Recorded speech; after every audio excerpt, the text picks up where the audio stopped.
सुभाष चंद्र बोस के बारे में अटकलें लगाई जा रही थी कि जिसने अपनी डिग्री को फाड़ करके फेंक दिया हो, जिसने भारत माता को आज़ादी दिलाने के लिए लोगों दिन रात एक कर दिया हो, उसकी मृत्यु की खोजबीन भी उस समय की सरकारों ने करने की ज़रूरत नहीं समझी थी। अपितु ध्यान रखिएगा, जो बात मैं कह रही थी कि आज तक आज़ाद नहीं है हम लोग, ये तो एक औपनिवेशिक राज्य देकर के अंग्रेज हमें गए थे, और जिनके हाथ में सत्ता सौंप करके गए थे उन्होंने 27 शर्तों पर हस्ताक्षर करके दिए थे, ये कह करके कि तुम अपने देश में चले जाओ, बाकी नियम कानून हम सारे तुम्हारे ही चलाएंगे, कोई दिक्कत नहीं है। गोरे जाएंगे और काले बोल दो जरा, बस इतना ही अंतर था, ज़्यादा अंतर नहीं था।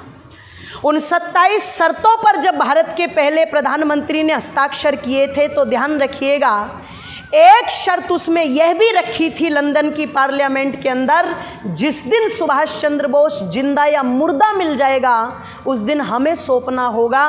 ध्यान रखिएगा, उनकी मौत भी एक रहस्य बनकर के रह गई और अब तक भी रहस्य बना रहता। मैं फिर बार बार मेरी जुबान पर आ जाता है, मैं क्या करूं। अगर भारत के अंदर मोदी सरकार ना आ पाती तो हम कभी भी नहीं जान पाते इस भारत देश का पहला प्रधानमंत्री, ध्यान रखना, नेहरू नहीं था, पहला प्रधानमंत्री सुभाष चंद्र बोस था। ध्यान रखना, जान ही नहीं पाते हम लोग, जान ही नहीं पाते कभी भी। निवेदन आप लोगों के मध्य में कर दूं, उन्होंने इस देश को आज़ादी दिलाई, आज उनके बलिदानों पर आज़ादी की ये नींव हम टिका रहे हैं। और बढ़ो, आज़ादी उनके कारण आई है। आज अगर मैं किसी नौजवान से पूछ लूं कि धर्मेंद्र जब अपने पंजाब के गांव सानेवाल से भागा था तो कहाँ गया था जी, बोलो, बोल दीजिए एक बार, सब जानते हैं ना। पर अगर मैं किसी से पूछ लूं कि झाबुआ मध्य प्रदेश से चंद्रशेखर तिवारी नाम का एक क्रांतिकारी भागा था तो भाग कर के सबसे पहले कहाँ गया था, कोई बता दें। बोले जी धर्मेंद्र के भागने का तो पता है, पर चंद्रशेखर तिवारी के भागने का बोल दो जरा।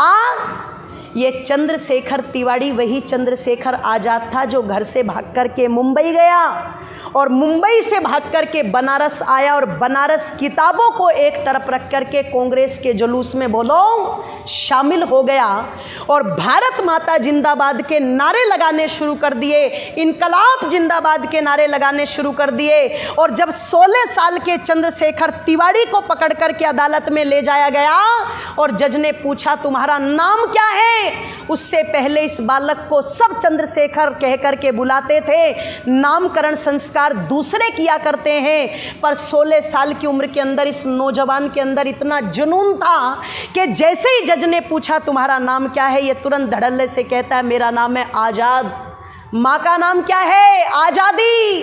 पिता का नाम क्या है, स्वतंत्रता। जज को लगा कुछ गलत बोल रहा है, बोले गलत नहीं बोल रहा हूँ, मेरा परिचय ही यही है, मेरी पहचान ही यही है।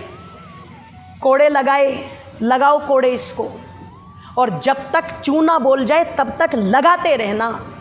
कोड़े लगने शुरू हुए थे, जज को लग रहा था ये रोएगा चिल्लाएगा, पर एक ही आवाज़ कानों से आती थी, भारत माता की जय हो, इनकलाब जिंदाबाद। ये उनके कमर पर जो कोड़े खाए हैं ना, और वो जो रक्त निकला है, वो जो चमड़ी उधड़ी है, उस चमड़ी की नींव पर बैठे हुए हम इस आज़ादी को लेकर के बंधुओं।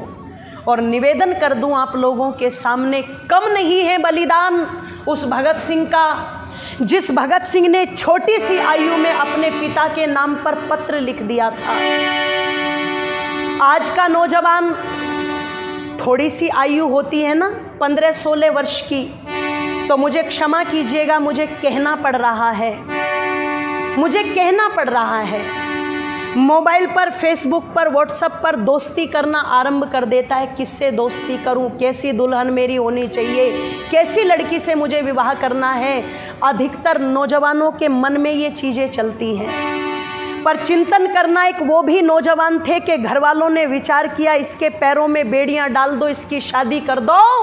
और जैसे ही पता चला कि घर वाले मेरी शादी करने का विचार बना रहे हैं, तुरंत भाग कर के चले गए उत्तर प्रदेश के अंदर।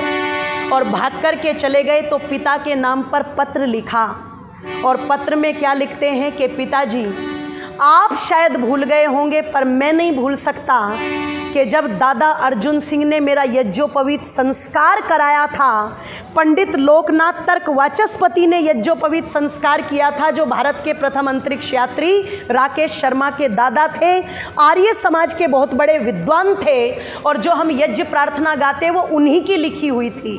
उन्होंने भगत सिंह का यज्ञोपवीत संस्कार कराया था।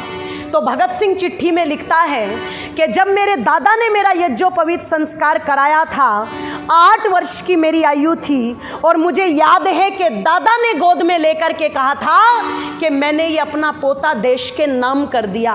तो जब 8 वर्ष की आयु में ही मेरे दादा मुझे देश के नाम कर चुके हैं, तो फिर आप कैसे सोच सकते हो कि विवाह की बेड़ियां डाल करके आप मुझे परिवार के मोह में फंसा लोगे।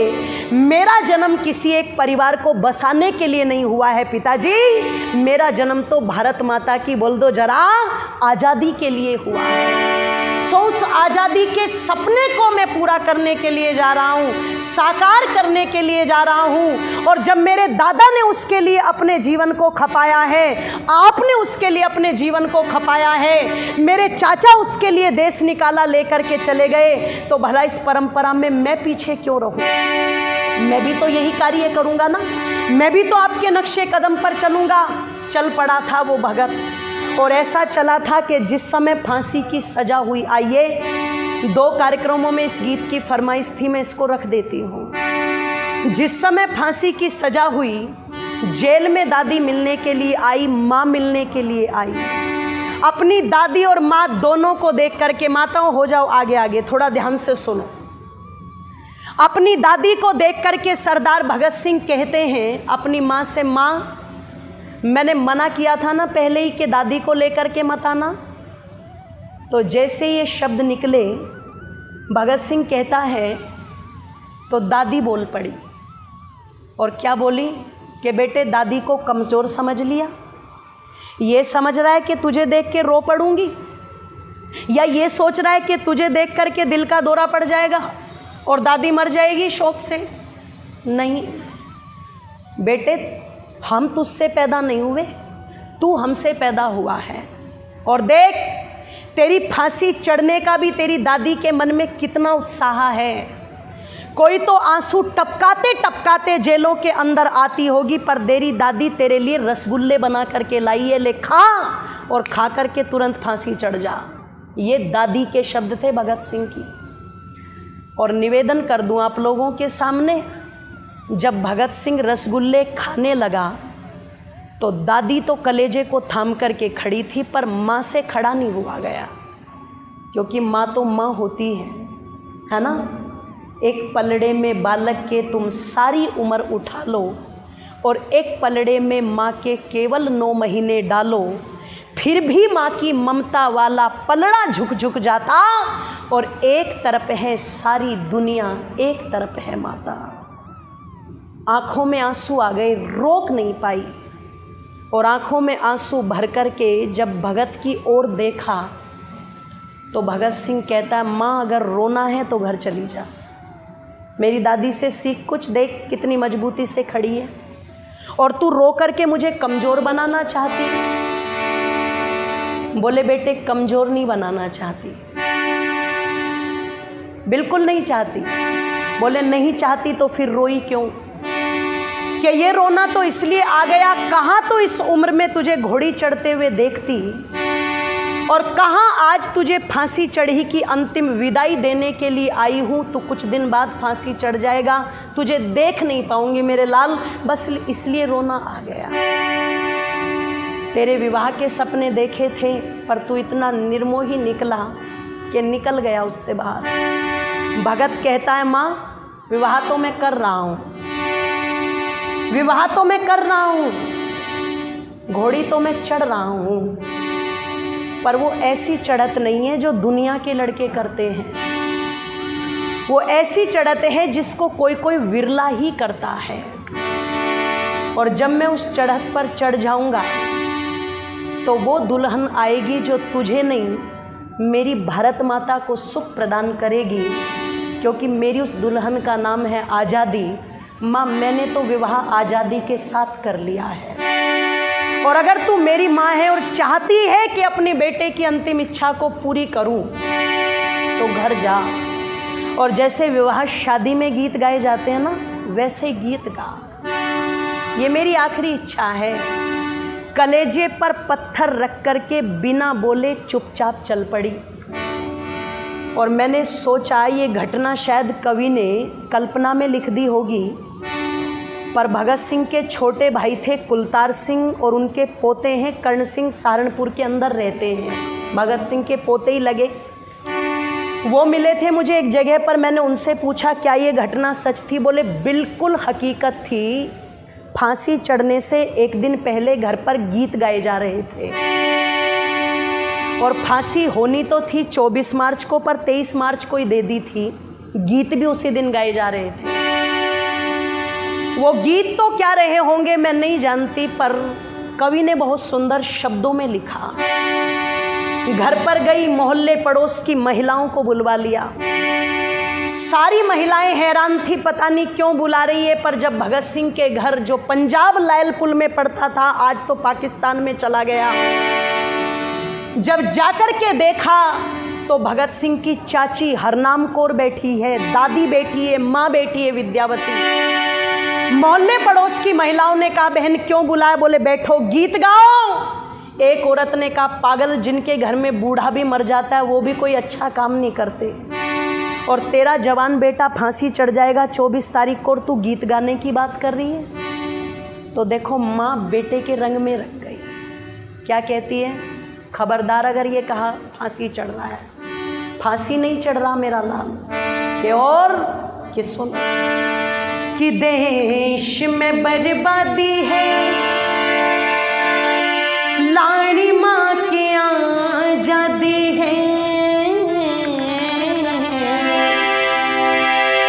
कि देश में बर्बादी है, लाड़ी माँ की आजादी है। आओ बहनों गीत गाओ, मेरे भगत की शादी है। देश में बर्बादी है, लाड़ी माँ की आजादी है। आओ बहनों गीत गाओ, मेरे भगत की शादी है। देश में बर्बादी है, लाड़ी माँ की आजादी है। आओ बहनों गीत गाओ, मेरे भगत की शादी है, मेरे भगत की शादी।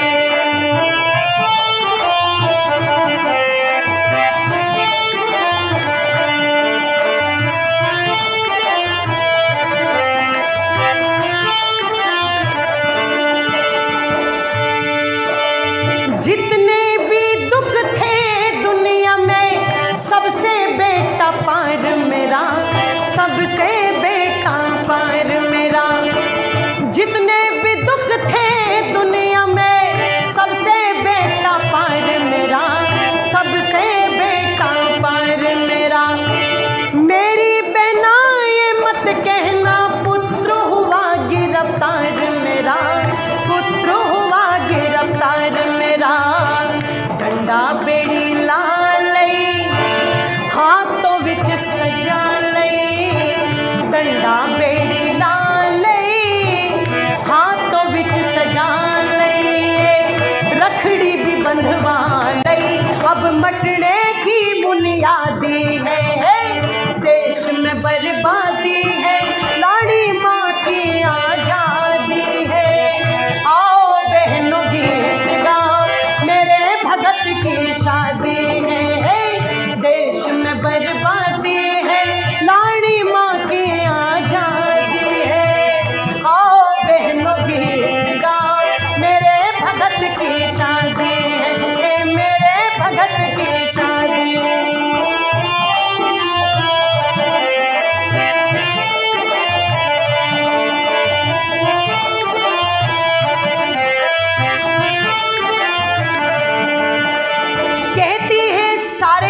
आंखों से दूर होकर के चला है मेरा लाल,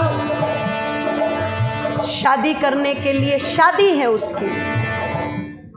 एक ने कहा शादी में शगुन होते हैं, और तू जानती है तेरे बेटे के साथ क्या हो रहा है? इसने कहा मेरे बेटे के साथ जो हो रहा है वो छोड़, पहले ये बता शगुन कौन से होते हैं? बोले हल्दी लगती है, और क्या होता है जी?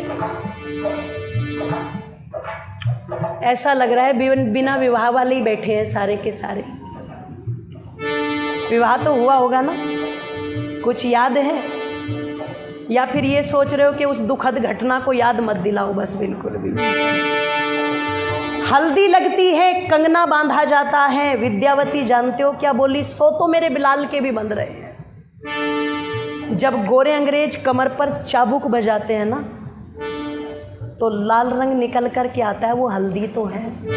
और कंगना तो बोली सुन, लोहे की जंजीर हाथ जो चपरासी ने पकड़ी है, चपरासी ने पकड़ी है।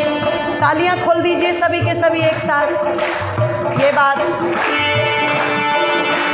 लोहे की जंजीर हाथ जो चपरासी ने पकड़ी है, चपरासी ने पकड़ी है। दुनिया वाला ये मत मानो, हाथों बीच हथकड़ी है, हाथों बीच हथकड़ी है। बंधा कंगना हाथ में, गोरे गोरे गात में, बंधा कंगना हाथ में, गोरे गोरे गात में। जाएगा बारात में, बारातियों का आदि है, देश में बर्बादी है, लाड़ी माँ की आजादी है। आओ बहनों गीत गाओ, मेरे भगत की शादी है, देश में बर्बादी है, लाड़ी माँ की आजादी है। आओ बहनों गीत गाओ, मेरे भगत की शादी है, मेरे भगत की।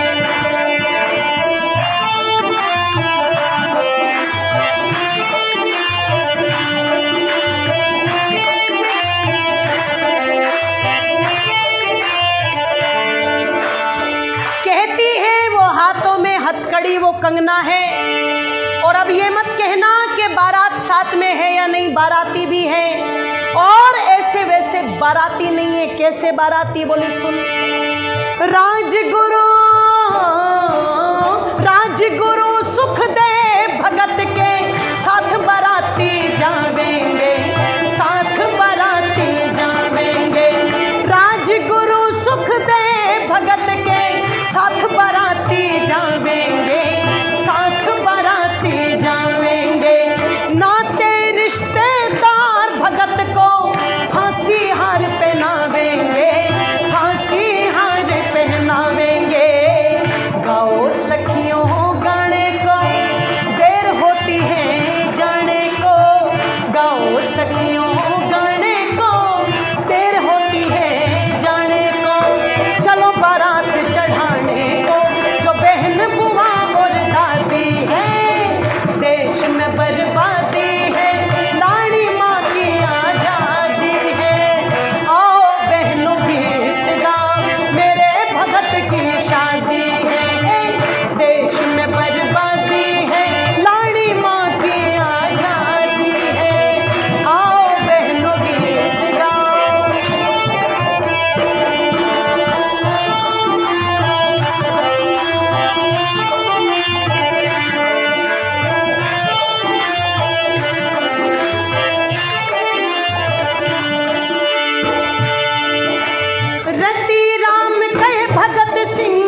हवन कुंड तैयार